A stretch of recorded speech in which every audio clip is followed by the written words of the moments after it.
नमस्कार, जय राधे राधे श्याम राधे राधे, जय वृंदावन बिहारी लाल की जय, कृष्ण कन्हैया लाल की जय, बांके बिहारी लाल की जय राधा श्याम सुंदर लाल की जय राधे राधे श्याम राधे राधे। সৌহৃদয় ভক্তবৃন্দগণ সকলের চরণে রইল সদস্য কোটির প্রণাম। বড়দের প্রতি রইল শ্রদ্ধা ভালোবাসা, ছোটদের প্রতি রইল স্নেহ ভালোবাসা। আমার সমস্ত সাধু গুরু বৈষ্ণব ভাগবত ভক্ত ভগবানের চরণে রইল শত কোটি প্রণাম, শ্রদ্ধা ভালোবাসা। আমার গৌর গোবিন্দ রাধা গোবিন্দের চরণে রইল শত কোটি প্রণাম, শ্রদ্ধা ভক্তি শ্রদ্ধা ভালোবাসা। জয় রাধে রাধে শ্যাম রাধে রাধে, জয় বৃন্দাবন বিহার লাল কি জয়, কৃষ্ণ কানাইয়া লাল কি জয়, বাঙ্কি বিহার লাল কি জয়, রাধা শ্যাম সুন্দর লাল কি জয়, জয় রাধে রাধে শ্যাম রাধে রাধে। আজকের এখন আলোচ্য বিষয় হলো কোশ্চেন অ্যান্ড অ্যান্সারের মাধ্যমে মধুর অমৃত কথা আমরা এখন শ্রবণ করব। এখন কোশ্চেন হলো, পৃথিবীর মধ্যে কৃষ্ণ ভক্ত 3.5 জন। 3.5 জন কে কে? এই 3.5 জন কে কে? অর্ধজনের ব্যাখ্যা কে? এর উত্তর হলো, আসুন আমরা শ্রবণ করি। এর উত্তর হলো, শ্রীকৃষ্ণ চৈতন্য মহাপ্রভু নীলাচল পুরীতে থাকাকালীন রাধা ভাব সমন্বিত ছিলেন। রাধা ভাব সমন্বিত ছিলেন। দাপর লীলায় রাধারানী প্রিয় সহচরী সখী বা দাসীরা গৌর লীলায় অংশগ্রহণ করেছিলেন। তাদের সঙ্গে মহাপ্রভু সর্বদা কৃষ্ণ কথা আলোচনা করতেন রাধা ভাবান্বিত হয়ে। শ্রী স্বরূপ দামোদর গোস্বামী, শ্রী রামানন্দ রায়, শ্রী শিখি মাইতি এবং শিখি মাইতির বোন শ্রী মাধবী দেবী তাহারা রাধিকার গণের লোক বলে মহাপ্রভু উল্লেখ করেছেন।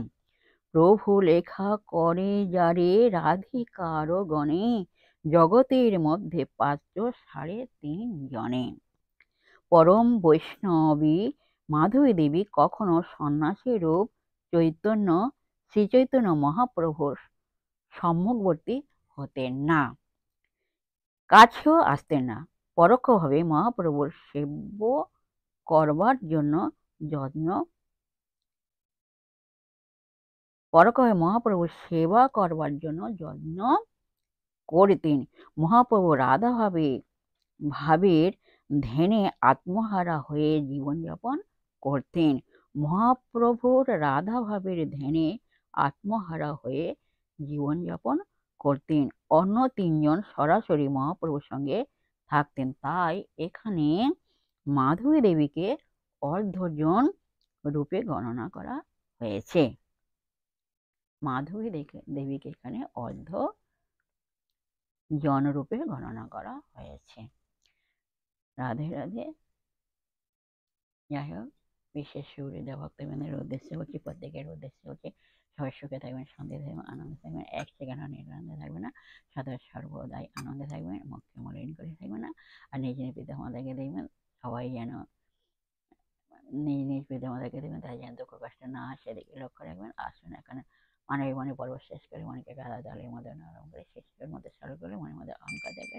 আসুন আমরা এখন রাধার নাম কীর্তন করি। জয় রাধে রাধে শ্যাম রাধে রাধে।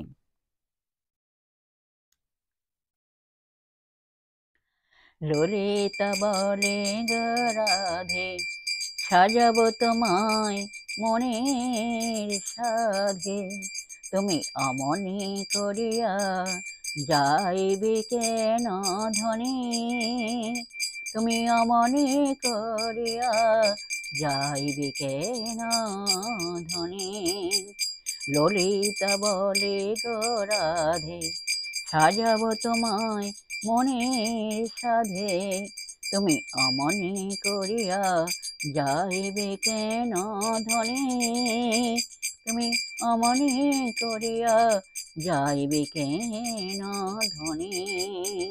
চলো বলো, রাধা রাধা রাধা রাধা বলো গো বদনে, রাধা রাধা রাধা রাধা বলো গো বদনে।